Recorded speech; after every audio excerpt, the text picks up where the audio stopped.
नमस्कार, मैं दीपक चौरसिया। देश की बहस जारी है और हमने एक बड़ा खुलासा किया है। कांग्रेस पर बीजेपी ने यह आरोप लगाया था कि सियाचिन से वो सेना हटाना चाहती थी। हमने 2005 की वो तमाम स्पीचेस निकाल ली है, हमने 2005-6 के वो तमाम रिकॉर्ड्स निकाल लिए हैं, जिस रिकॉर्ड्स के आधार पर यह कहा जा सकता है कि डॉक्टर मनमोहन सिंह प्रधानमंत्री के तौर पर सियाचिन से सेना हटाना चाहते थे। हम आपको डॉक्टर मनमोहन सिंह का वो बयान भी दिखाएंगे कि उन्होंने सियाचिन जाकर सैनिकों के बीच क्या कहा था। पूर्व विदेश सचिव श्याम शरण ने अपनी किताब में इसका हवाला दिया था। सियाचिन से अगर डिमिलिटराइजेशन हो जाता तो भारत की स्थिति बेहद खराब हो जाती। पूर्व पीएम मनमोहन सिंह चाहते थे सेना हटे। आर्मी चीफ और एनएसए ने मामले में दखल देकर आखिरी वक्त पर इसको रुकवाया था। लेकिन सवाल ये उठता है कि आखिरकार यूपीए सरकार ये क्यों सोच रही थी कि पाकिस्तान को एक बड़ा फेवर दे दिया जाए और सियाचिन से सेना को हटा दिया जाए। ये अपने आप में एक बड़ा सवाल है। सियाचिन क्या है, हम आपको पहले ये समझा देते हैं। सियाचिन है देश ही नहीं दुनिया का सबसे ऊंचा बैटलफील्ड, जहां पर हमने 1984 में कब्जा किया और पाकिस्तान को घुटनों पर ला दिया। सियाचिन में हम जितनी मजबूती से खड़े होते हैं उतनी ही मजबूती के साथ हम पाकिस्तान का मुकाबला कर सकते हैं। डिमिलिटराइजेशन की 3 बार कोशिश हुई, 1989 में हुई, 1992 में हुई और सबसे लेटेस्ट 2005 में हुई है। मैं आपको वो संदर्भ, वो तमाम बातें बताऊंगा। अभी आप समझिए इस खबर का मतलब क्या है, कितनी महत्वपूर्ण है। ये उन इलाकों में था जहां पाकिस्तान की तरफ से भी विदेशी परवारोही इस पहाड़ी इलाके आते थे। सन 1984 में भारत की खुफिया एजेंसियों को बड़ा इनपुट हाथ लगा, जिसके बाद सियाचिन को हत्याया गया। पाकिस्तानी फौज ने अमेरिका से पर्वतारोहण के साजो सामान खरीदे हैं। पाकिस्तान का इरादा अपनी फौज को सियाचिन भेजना था और वो सियाचिन पर कंट्रोल करना चाहता था, जिससे ऊंचाई वाले इलाके पर वो दबदबा बना सके। ये साजिश तब भी परवेज मुशर्रफ ने रची थी, जिन्होंने करगिल वॉर रचा था। भारतीय सेना ने पर्वतारोही टीम की शिनाख्त की। सैनिक टुकड़ी को ऊंचाई वाले इलाके कब्जाने का आदेश दिया गया और भारतीय सैनिकों को पाकिस्तानी सियाचिन पहुंचते उससे पहले सियाचिन में हम पहुंच गए। थोड़ी बहुत झड़प हुई और झड़प के बाद पाक टुकड़ी भाग गई। तब से दुनिया की सबसे ऊंची बैटलफील्ड पर तिरंगा लहरा रहा है और ये हमारे शूरवीर सैनिकों का कमाल है कि -40 डिग्री की ठंड में वो वहां पर ड्यूटी देते हैं। 2017 में श्याम शरण ने किताब लिखी थी और किताब में उन्होंने लिखा था कि पूर्व पीएम मनमोहन सिंह और पूर्व एनएसए शिवशंकर मेनन इस किताब में मौजूद थे। उन्होंने बताया था कि कांग्रेस सरकार ने 3 बार सियाचिन से सेना हटाने की कोशिश की। ये कोशिश पाकिस्तान के साथ बातचीत के बाद की गई। 1989, 1992 और 2006 सबसे लेटेस्ट कोशिश। पुरानी में भूल जाता हूं, 2006 की कोशिश पर आता हूं। 2006 की कोशिश का मन प्रधानमंत्री डॉक्टर मनमोहन सिंह तब के उन्होंने बना लिया था। सियाचिन गए थे वो और भाषण दिया था एक। देखते हैं उनका वर्बेटिम भाषण। उसके बाद मैं समझाऊंगा कि मामला अटका कहां, क्यों हो रही थी सियाचिन को डिमिलिटराइज करने की कोशिश। मनमोहन सिंह ने सियाचिन पहुंचकर क्या कहा। सियाचिन को दुनिया की सबसे ऊंची रणभूमि कहा जाता है, जहां इंसान का जीना भी मुश्किल है। यहां रहकर आपने देश की जो सेवा की है, ये सैनिकों के लिए कहा उन्होंने, उसकी तारीफ में मैं शब्दों में नहीं कर सकता। इस बात के प्रयास किए जाने चाहिए कि शांति का ऐसा माहौल तैयार किया जाए जहां कोई भी किसी तरीके का खतरा महसूस न करे, टकराव की कोई गुंजाइश न हो और यह स्थान शांति स्थल का अनुपम उदाहरण बन जाए। देखिए, जहां पाकिस्तान का सबसे ज्यादा खतरा है, हम उसको शांति स्थल बनाना चाहते हैं। आखिर कब तक हम यहां इस तरह के हालात बने रहने देंगे? अब समय आ गया है कि हम इस युद्ध क्षेत्र को शांति शिखर में तब्दील करने का प्रयास करें। इस संदर्भ में पाकिस्तान, हमारा सबसे बड़ा दुश्मन, उससे बातचीत जारी है। वही देश जो हमारे बंटवारे के बाद बना। पढ़ लीजिए आप इसको एक बार फिर से, स्टिल को दिखाइए, आखिरी फ्रेम को। प्रधानमंत्री डॉक्टर मनमोहन सिंह ने यह सियाचिन जीकर कहा था कि हम चाहते हैं कि सियाचिन डीमिलिटराइज हो जाए। डॉक्टर मनमोहन सिंह ने थोड़े ही दिन पहले चीन के मुद्दे पर प्रधानमंत्री मोदी पर सवाल उठाए थे, लेकिन इसका भी जवाब अब कांग्रेस पार्टी और डॉक्टर मनमोहन सिंह को देना होगा कि उनके मन की ये मंशा क्या थी।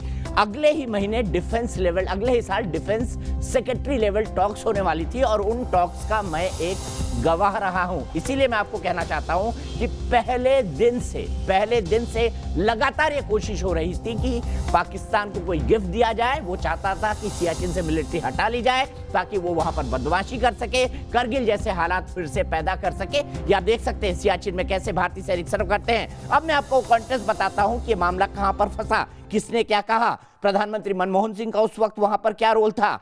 यह मैं किताब को उद्धृत कर रहा हूं जो श्याम शरण जी की किताब है, और श्याम शरण जी की इस किताब के अंदर साफ साफ लिखा हुआ है कि कौन कौन लोग इसके फेवर में थे और कौन कौन लोग इसके खिलाफ।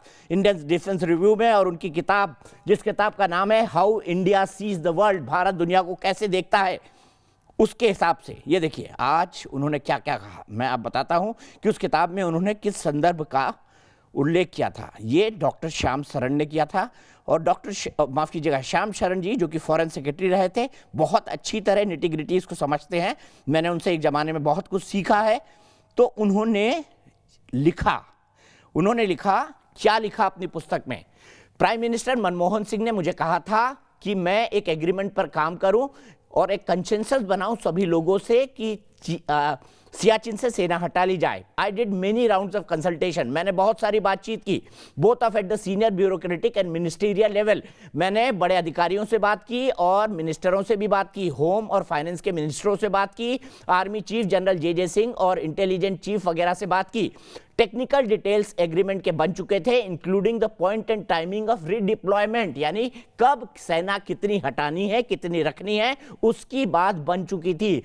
स्ट्रक्चर और मॉनिटरिंग मैकेनिज्म भी रेडी हो चुका था।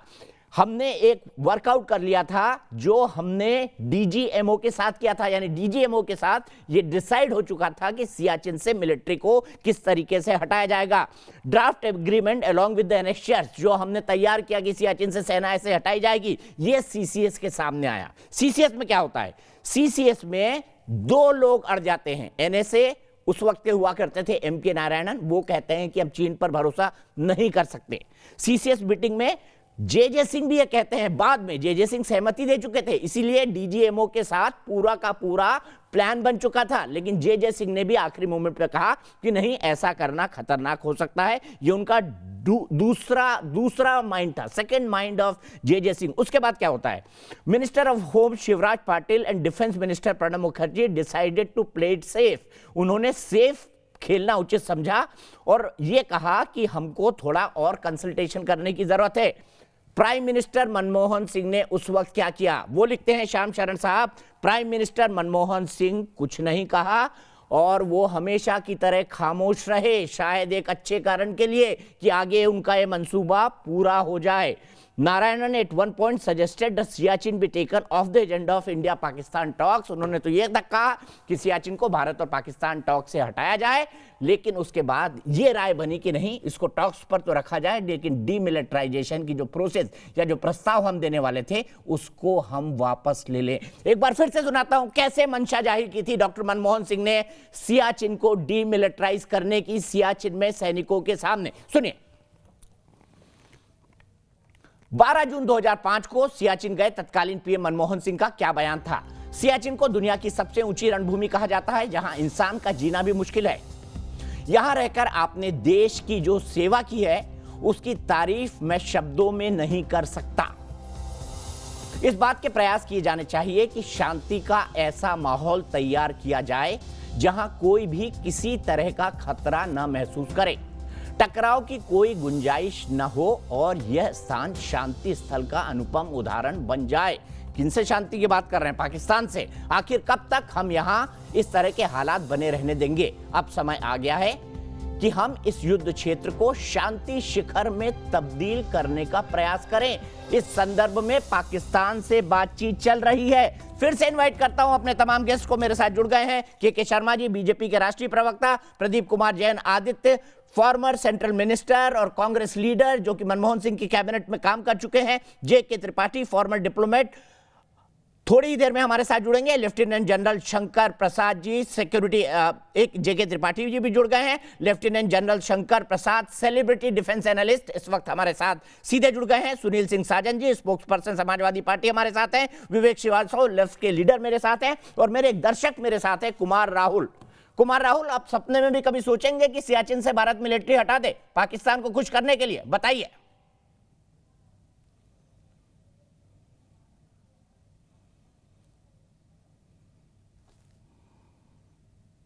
फोन कट गया है, तकनीकी दिक्कत है। मैं इसी सवाल को लेकर सबसे पहले चलता हूं। प्रदीप जैन, आदित्य जी नहीं आए हमारे साथ अभी तक, आ चुके हैं। प्रदीप जैन जी बताइए, क्या यह उचित था कि मनमोहन सिंह साहब 2006 के अंदर भारत और पाकिस्तान की बातचीत के बीच सियाचिन से भारतीय सेना हटा देते? आप तो उस कैबिनेट के मेंबर थे, बताइए क्या यह फैसला उचित होता? एक देशभक्त के तौर पर बताइए, क्या यह करना उचित होता मनमोहन सिंह के द्वारा, डॉक्टर मनमोहन सिंह के द्वारा? प्रदीप जैन जी। जी जी जी दीपक जी, सबसे पहले तो मुझे इस बात का अफसोस है कि आज की बात नहीं कर रहे, आप बीते हुए कल की बात कर रहे हैं और उस पार्टी के पक्ष में बात कर रहे हैं जिसने अंग्रेजों के सामने माफी मांगी। मैं शर्मा जी की बहस देख रहा था, उस समय डॉक्टर मनमोहन सिंह ने जो बात कही थी वो शांति का माहौल था। आज हमारे प्रधानमंत्री बिरयानी खाने चले जाते तो हम क्या उन्हें झूला झुलाते हैं चीन के राष्ट्रपति को, तो क्या हम आज उन्हें पकड़ रहे? मनमोहन सिंह जितने अच्छे प्रधानमंत्री थे और बहुत सारी चीजें ऐसी हैं जो टेलीविजन पे डिस्कशन नहीं की जाती, लेकिन मनमोहन सिंह के कार्यकाल में इनके जेपी नड्डा ने आरोप लगाया कि 600 बार चाइना ने घुसपैठ की, लेकिन अगर बीजेपी के 6 साल का समय देखें तो 2365 बार चीन ने घुसपैठ की एलएसी पे। और डिफेंस मिनिस्टर कुछ बोलता है, फॉरेन मिनिस्टर कुछ बोलता है और प्रधानमंत्री कुछ बोलते हैं। प्रदीप जैन जी, मीडिया बात कर रहे हैं, आप बताइए आप कौन सा मुद्दा लेके चल रहे हैं? आप देश की क्या हालत है? गलवान घाटी पर फिर उसने टैंक गाड़ दिए दीपक। ठीक है उस पर चर्चा कीजिए। प्रदीप जैन जी, मैं लगातार 3 दिन से उस पर चर्चा कर रहा हूँ, ये एक नया मुद्दा है जो निकल कर आया है, ये भी एक हकीकत है जो देश के सामने रखनी चाहिए। गलवान घाटी का सवाल मैं के शर्मा से जरूर पूछूंगा, लेकिन आपने कहा 2006 में शांति के हालात थे। मैं आपको बताना चाहता हूं 2008 के अंदर मुंबई का अटैक हुआ था, 2005 और 6 के अंदर मुंबई के ट्रेन के अटैक हुए थे। इसके बीच लगातार आतंकवादी गतिविधियां हुई थी। शिवराज पाटिल जब होम मिनिस्टर थे तब दिल्ली में मल्टीपल बम अटैक हुए थे, ये आपको भी पता है। बाटला हाउस कांड हुआ था, लगातार पाकिस्तान बदमाशी कर रहा था। इसको आप संसद का हमला भी हो चुका था 2001 में, आप ये भूल गए क्या? कफन घोटाला कब हुआ था? कंधार में आतंकवादियों को छोड़ने कौन गया था? अंग्रेजों से माफी किसने मांगी? नाथूराम गॉडसे के अनुयायी कौन है? ये क्यों नहीं कहते आप? ठीक है, इसका जवाब लेता हूं। के शर्मा जी बताइए, गलवान घाटी में जो हालात बने हैं उसके लिए क्यों ना मोदी सरकार को जिम्मेदार माना जाए? और दूसरा मेरा सवाल, सियाचिन से डीमिलिटराइजेशन की अगर कोशिश हो रही थी, आप लोग क्यों नहीं खड़े हुए उसके खिलाफ? मैं आपको जवाब देता हूं। दीपक जी देखिए, अभी जो है कांग्रेस के जो नेता हैं वो कह रहे थे कि उस समय शांति काल था, और आपने स्पष्ट भी कर दिया कि कैसी शांति थी। वास्तविक स्थिति ये थी कि मनमोहन सिंह बगैर राजनीतिक इच्छा शक्ति के प्रधानमंत्री थे। पूरा देश जानता था कि रिमोट से चलने वाले एक कठपुतली प्रधानमंत्री। अरे भाई आप मुद्दे और उसके अलावा ये जो षड्यंत्र था, बोल लीजिए आपका, ये जो षड्यंत्र था इनको बंद कराइए ना। मैंने बीच में नहीं बोला है दीपक। अरे प्लीज, सभ्यता से के शर्मा जी ने किसी के बीच में नहीं बोला था। के शर्मा जी की आवाज आएगी सिर्फ, मैं सबको लूंगा। प्लीज आप सब लोग स्काइप पे जुड़े हुए हैं, आप सब मुझसे बड़े हैं, आप सब मेरे बड़े भाई हैं, प्लीज समझिए डिबेट। देश समझ नहीं पाता है फिर आपकी बात। मैं आपको यह कहता हूं कि सियाचिन से उस समय यदि सेना हटाने का मतलब था कि पाकिस्तान के आतंकवाद के सामने भारत घुटने टेक देता, और घुटने टेकने जैसा काम जो है ये मंसूबे के साथ में मनमोहन सिंह और कांग्रेस पार्टी जो है इस प्रस्ताव को लेकर चर्चा कर रही थी। दुर्भाग्य था उस समय की जो उनको सहयोग दे रहे थे जो लोग, चाहे वो समाजवादी पार्टी हो या कम्युनिस्ट पार्टी, ये तो केवल जो है कुर्सी और सत्ता और पैसे के लालची थे। ये देश के हित इनके लिए कोई मतलब नहीं रखता था, और इसलिए ये जो है कांग्रेस के साथ मिलकर सत्ता का जो है लूट मचा के बैठे हुए थे। और जो जिस तरह से राजनीतिक इच्छा शक्ति की कमी और पाकिस्तान के सामने घुटने टेकने का एक तरह से उनसे सामना न कर पाने की जो क्षमता इन कांग्रेसियों की थी, कि इससे एक परिवार की मंशा को पूरा करने के लिए पूरे देश के राष्ट्र हित को दांव पे लगा दिया जाए। ठीक है के शर्मा जी, मैं इसी सवाल को लेकर प्रदीप जैन आदित्य के पास जाऊंगा, लेकिन जनता मेरे साथ जनार्दन होती है। कुमार राहुल सोशल वर्कर दिल्ली से मेरे साथ जुड़ गए हैं। कुमार राहुल जी, संक्षेप में जानना चाहूंगा आपसे, क्या सियाचिन से सेना हटाना उचित होता? क्या डॉक्टर मनमोहन सिंह के दिन में दिमाग में एक ख्याल आया, वो भी क्या सही था? देखिए, सियाचिन जो है ना, उसको आप देखिए शुरू कैसे होता है। 84 में हम उसको लेते हैं। संजय कुलकर्णी जी थे जो हेड ऑफ टीम थे, जिन्होंने वो ऑपरेशन किया था 84 में। तो एक्चुअली उसकी वैल्यू क्या थी? हाई एल्टीट्यूड पोस्ट हमेशा बहुत वैल्यूबल होती है। जैसे कि 99 में कारगिल में पाकिस्तान सिर्फ कारगिल इसलिए करना चाहता था क्योंकि वो चाहता था कि हम टाइगर हिल और बटालिक और द्रास ले लें और फिर सियाचिन के लिए इंडिया को टेबल पे ले आए, क्योंकि नरसिम्हा राव तक की गवर्नमेंट तक इंडिया बहुत अग्रेसिव था सियाचिन की पोस्ट को लेके। लेकिन उसके बाद क्या हुआ, जैसे ही हमने देखा कि 1999 कारगिल वॉर में हमने टाइगर हिल और बटालिक सब खाली कराया, लेकिन जैसे ही गवर्नमेंट आती है कांग्रेस की, आप इस बात को मानिए, इसमें कोई दोहराई वाली बात नहीं है, कांग्रेस की गवर्नमेंट के अंदर अग्रेशन का बहुत बड़ा प्रॉब्लम था। मनमोहन सिंह की गवर्नमेंट में अग्रेसिव नहीं थे, बिल्कुल भी अग्रेसिव नहीं थे, और ये उनका एक बहुत बड़ा फेलियर था। जैसे कि 2008 में जो मुंबई अटैक्स हुए या 6 में जो बॉम्ब ब्लास्ट हुए, सीरियल बॉम्ब ब्लास्ट हुए, उसमें कुछ भी वो लोग नहीं कर पाए कांग्रेस वाले। राहुल, एक स्टेप लेना चाहिए था। मेरे साथ बहुत बड़े बड़े गेस्ट हैं, मैं सीधे चलूंगा लेफ्टिनेंट जनरल शंकर प्रसाद जी के पास। सर, आप इतने डेकोरेटेड ऑफिसर हैं, सियाचिन को छोड़ना या सियाचिन को छोड़ने का ख्याल लाना भी क्या ठीक है मिलिट्रीली? आपसे समझना चाहूंगा, डॉक्टर मनमोहन सिंह के मन में ख्याल आया, उन्होंने स्पीच दिया, मैंने दिखा दिया।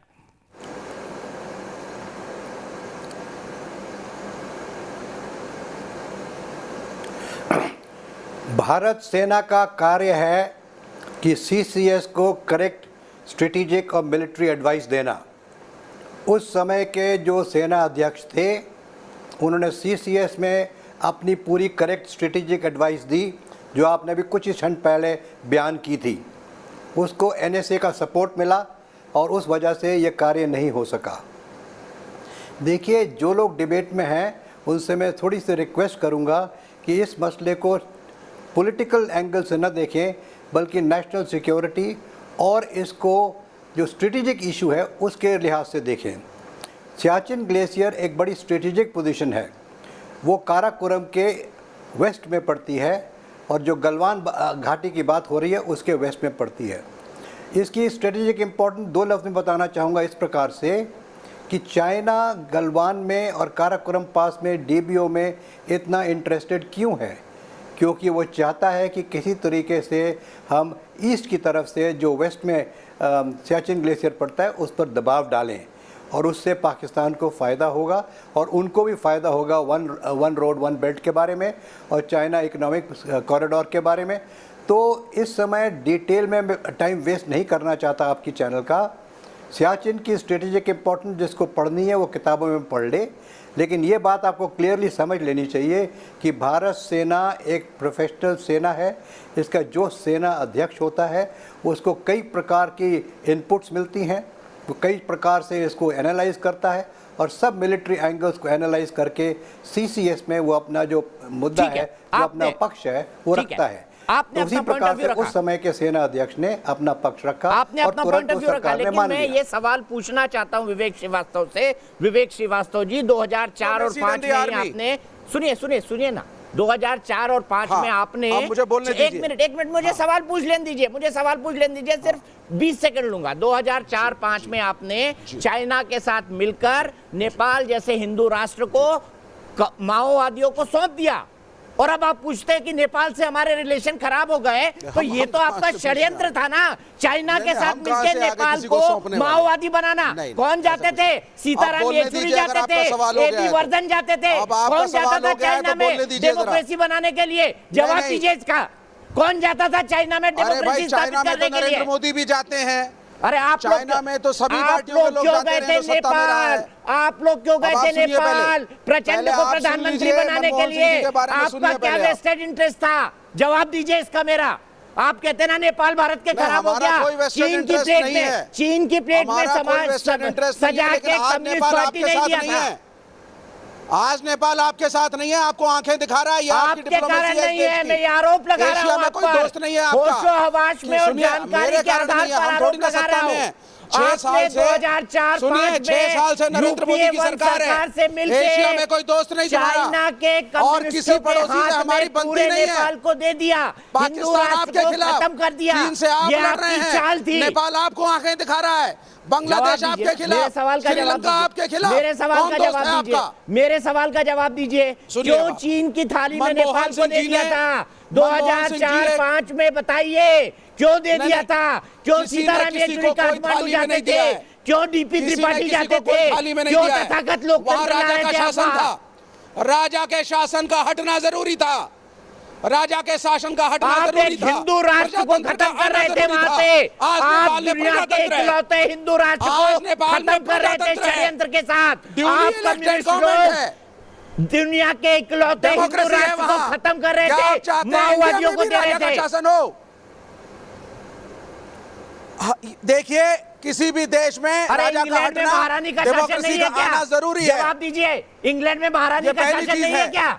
नहीं है, इंग्लैंड बिल्कुल में महारानी इलेक्शन का होते शासन नहीं है, हैं, जवाब पार्लियामेंट दीजिए। डिसाइड करता है, आपका जवाब बस चले दीजिए। तो आप इंडिया और में भी साइन कौन करता रजवाड़े ले है? आएंगे। महारानी करती है ना पार्लियामेंट की बात पे साइन। आपका बस कौन चले तो करता इंडिया है? में भी रजवाड़े ले आएंगे कौन आप। करता है? कौन करता है? आज उससे क्या वो सिर्फ कॉस्मेटिक है, विवेक श्रीवास्तव, वो सिर्फ एक कॉस्मेटिक विवेक हस्ताक्षर है। श्रीवास्तव, विवेक वहाँ पार्लियामेंट श्रीवास्तव। इलेक्शन होते हैं, राजा का शासन कहीं नहीं होना चाहिए।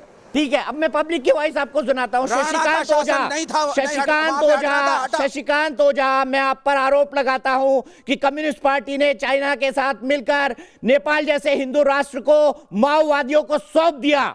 शशिकांत ओझा, मेरा आपसे सवाल, क्या सियाचिन से मिलिट्री हटानी चाहिए भारत को? एक आम आदमी क्या सोचता है, और क्या इतनी बात डॉक्टर मनमोहन सिंह को नहीं समझ आई? दीपक जी, बहुत बहुत धन्यवाद मुझे इस मंच पे आपको लाने के लिए। और मैं आपको ये बोलना चाहूँगा कि एकदम गलत सोच थी उनकी, एकदम गलत विचार था। ये बात समझ लेना चाहिए कि भारत के इस समय सिर्फ 2 दुश्मन हैं, चीन और पाकिस्तान। और ये जो हिंदी चीनी भाई भाई वाला जो नारा था, ये नारा कभी सही है ही नहीं। चीन भारत का हमेशा से दुश्मन रहा, उसने हमेशा से पाकिस्तान को प्रोवोक किया, हर मुद्दे पर प्रोवोक किया, उसने यूएन में हमेशा वीटो दिया भारत के खिलाफ में। और यहाँ हम सभी लोग कहते रहे कि चीन जो है वो हमारा दोस्त है, हमारा साथी है, लेकिन चीन हमारा साथी नहीं था। उसने हमेशा हमें अपोज किया है, हर समय उसने हमारे जो है इसी बात पर मैं ब्रेक लूंगा, और अगले टाइम पर जब ब्रेक के बाद आऊंगा तो मैं बहस की शुरुआत करूंगा सबसे हमारे एक बहुत खास मेहमान, फॉर्मर डिप्लोमेट जेके त्रिपाठी, जो हमको बता पाएंगे त्रिपाठी साहब कि श्याम शरण जी ने जो कहा था, और क्या इस बात को वाकई डिप्लोमेटिक तौर पर क्या सीसीएस तक पहुंचना भी था। ब्रेक के बाद